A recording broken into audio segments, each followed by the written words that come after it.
Mateja Perpar iz pravljičnega gozda. Zabavna in prav nič nasilna pravljica. Nekoč, pred davnimi, zelo davnimi, pradavnimi časi, je droben delček zemlje poseljevalo nizkoraslo, čokato in kosmato ljudstvo. Ljudini, so si rekli, in daleč naokoli ni bilo nikogar, ki bi jih lahko drugače poimenoval. Saj je bil tedaj naš planet še bolj naredko poseljen s pokončnimi dvonožci. Na vse 4 strani neba, okoli njihovih votlin, so se raztezali gozdovi in jase in z mahom obrasle skale, potem še malo naprej so bila jezerca in tolmuni in kotanje in veličastna reka gosto poraščenih bregov, skratka povsod prečudovita narava, čist zrak in nad vsem skupaj modro nebo. Še malo bolj naprej, še bolj daleč stran, na drugi strani široke reke, je živela čreda mamutov. Pasli so se v miru, se počasi premikali in zlagoma prežvekovali, razen takrat, ko je bil sabljezobi tiger lačen in je šel na en hranljiv sprehod, ampak to ni tema te pravljice. Ljudini so bili prijazno ljudstvo. Bili so lovci in nabiralci, kar pomeni, da so jedli sadje, jagodičje, orehe, lešnike ter užitne travniške in gozdne rastline, no, včasih so popapcali tudi kakšnega neprevidnega zajca ali rebico.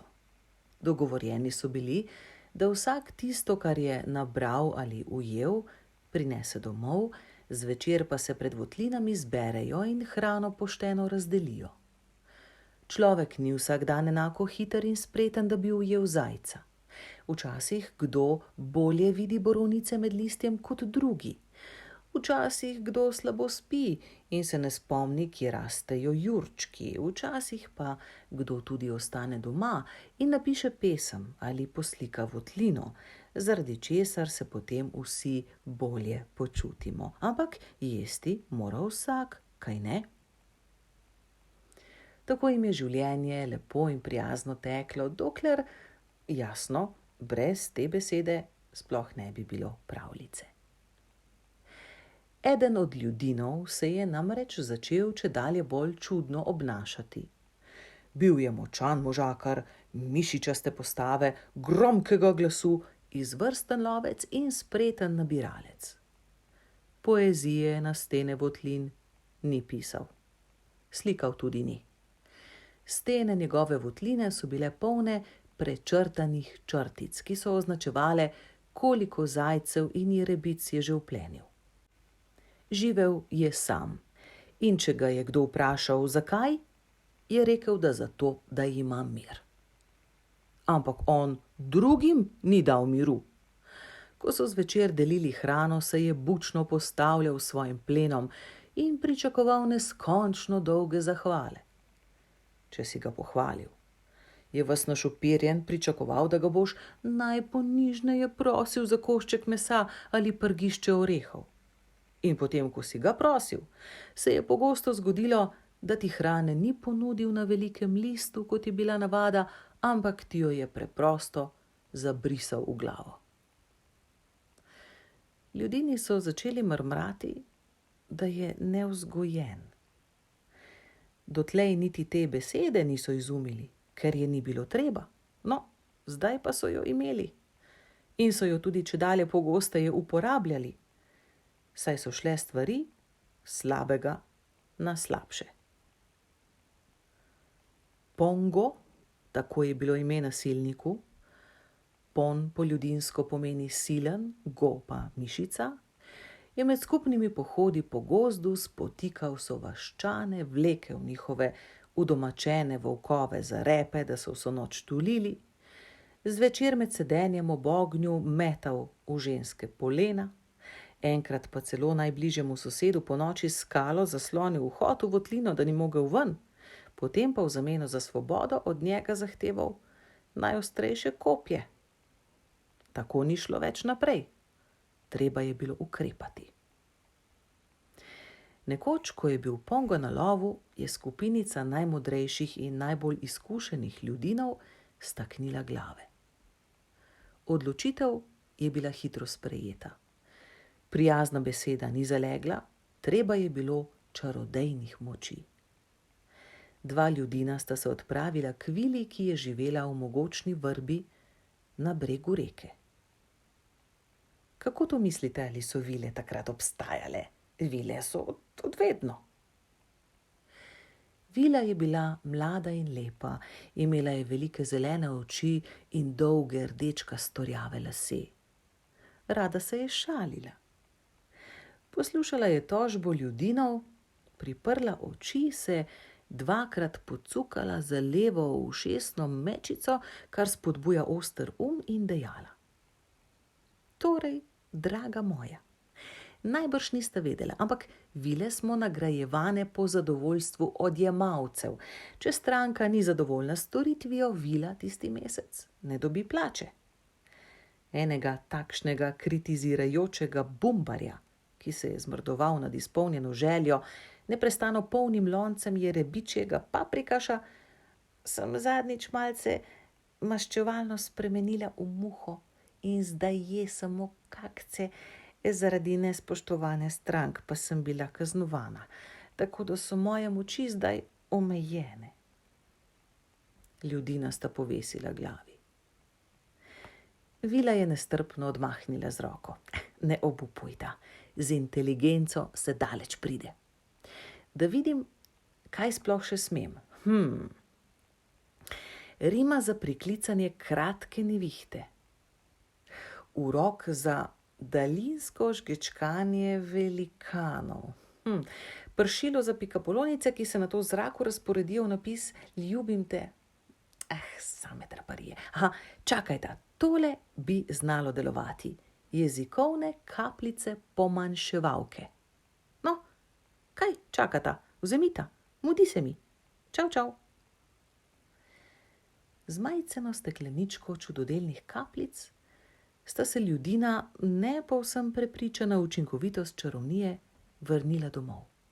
Pongo je bil že sredi jase pred votlinami, neizmerno bahav in samovšečen, ker je vplenil 2 debela zajca in veliko jerebico. Vsi se mi boste morali priklanjati, če boste hoteli jesti, je grmel. Ženske me bodo morale med pitjem borovničeve vode čohati za ušesi in po plečih. Jutri bom 1. 5., ki jih bom srečal, primazal z ušnico. Najboljši sem. Ljudini so nejeverno zmajevali z glavami, ampak Pongo ni čakal in je 2 za dober začetek brcnil v koleno, da sta tuleč odšepala od ognja. Čez nekaj minut je nevzgojenemu silaku prikupna ljudinka prinesla kravji rog polno svežilne borovničeve vode. Skrivni dodatek, brez okusa in vonja, je bila celotna vsebina vilinske stekleničke. Kar bo, pa bo. Pongo je na dušek izpraznil rog, gromoglasno rignil in odrinil prikupno dekle, da se je opoteklo. Pa beri se, ženščina, je zatulil. Če se mi bo še enkrat približala, ti bom razčesnil betico. Ljudini so se slabe volje razšli. Kapljice očitno niso delovale. Naslednjega jutra so se plaho zbrali na jasi, da razporedijo dolžnosti lova in nabiranja. Bili so vsi, manjkal je le Pongo. Čez nekaj minut so zaslišali strašansko glasno zehanje, ki je naznanjalo, da se je prebudil. Trepetajoč so se ozrli k vhodu v votlino. Tam je stal, zoprnež, ves skuštran in namrdnjen in si z dolgim nohtom trebil zobe. Najstarejši ljudin je stopil korak proti njemu. Dobro jutro, Pongo. ga je vljudno nagovoril. Bi se nam pridružil pri lovu? Pongo je zaničljivo prhnil. Z zlobnim pogledom je ošvrknil zbrane sovaščane, počasi prijel Gorjačo, ki je stala ob vhodu, in z nizkim glasom zatulil. Kaj se to pravčka? Če še enkrat odpreš usteca, ti bom dal buc po bučki. Ljudini so osupnili. Pongo se je ob zvenu lastnih besed zdrznil, se odkašljal in znova zarjovel. Zahtevčkam punčko, da mi prinese borovničevo vodico, mi očisti ušeska in me čoha po plečkih, če se takoj ne zgančkate in se priklančkate moji osebici, bom jezančkan. S čedalje večjimi očmi od začudenja je dodal še: Gorjačica v moji rokici komaj čaka na vaša kolenčka.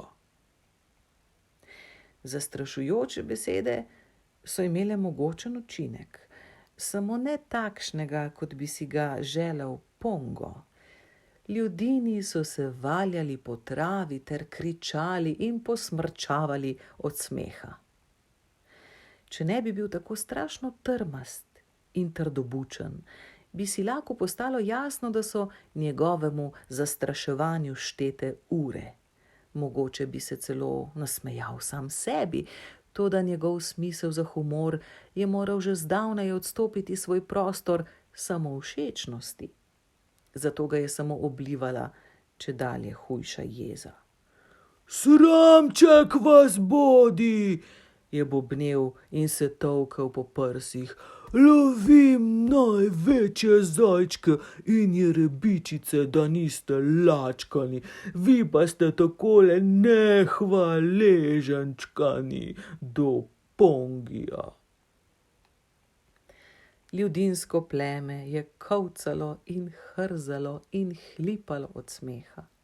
Povsod po jasi so se tresli trebuhi in cepetale noge, valovi smeha so se dvigovali do neba in do krošnje drevesa nad Pongom, na katerem je dremal mogočen orel. Ptič se je zdramil, zaprhutal s krili in se pognal v zrak.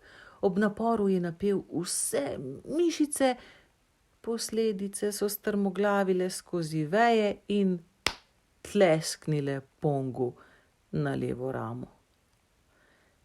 Ta je divje pogledal, odprl usta, si premislil, jih zaprl in z Gorjačo v roki odnorel skozi gozd proti reki. Smeh je potihnil. Ubilčkat gre, mamutka, je rekel nekdo in spet je bila vsa vas onesposobljena za nadaljnje pol ure. Zgodba ima srečen konec, veste. Kot rečeno, so bili ljudini edino pleme pokončnih dvonožcev daleč naokoli. Ko je Pongo malce ohladil jezo in nekaj dni samoten taval po gozdu, se mu je stožilo po domači votlini. Previdno se je pritihotapil domov in se naslednje dni s pohlevnim obrazom postopoma udeležil nekaj lovskih in nabiralskih pohodov.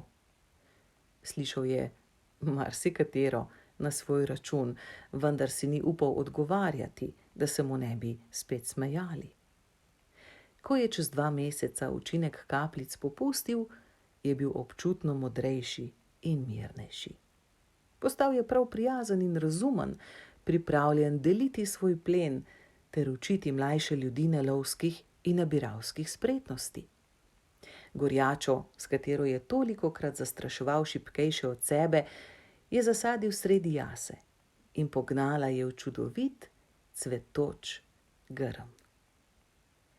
Iz cvetov tega grma je vila, enako mlada in lepa kot vselej, dolga stoletja pozneje, ko ljudinov že zdavnaj ni bilo več, naredila napoj za krepitev samozavesti, ki je pomagal, ampak to je že druga zgodba.